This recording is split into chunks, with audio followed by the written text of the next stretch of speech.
আচ্ছা, এই শাড়িটা কেমন লাগছে তোমরা একটু দেখে জানিও তো। এটা আমার বর পছন্দ করে দিয়েছে। আরও একটা কিনেছি, দাঁড়াও দেখাচ্ছি। এটাও আমার বর পছন্দ করে দিয়েছে।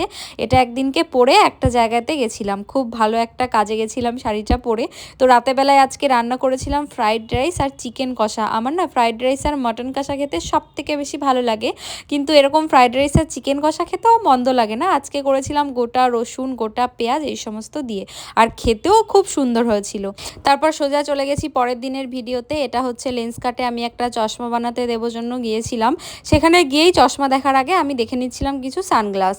তোমাদের সাথে একটা কথা শেয়ার করি এই চশমা নিয়ে। আমরা বিয়ের আগে থেকে প্রায় 3বার চশমা পাল্টালাম, তো 3বারেই আমরা দুজনেই সেম চশমা সিলেক্ট করেছি।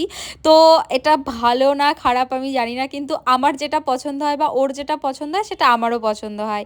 আর তারপর বাড়িতে এসে আমি বানিয়ে নিয়েছিলাম, অনেক দিন ধরে খেতে ইচ্ছে করছিল। এটা কি বলো তো, এই সররুটির সাথে আমার ছোটবেলার অনেক স্মৃতি জড়িত। আমার মামা ছোটবেলায় কৃষ্ণনগর থেকে এই সরভাজা বা সরপাউরুটি নিয়ে আসতো। তো সবাই খুব ভালো থেকো, বাই, দেখা হচ্ছে কাল।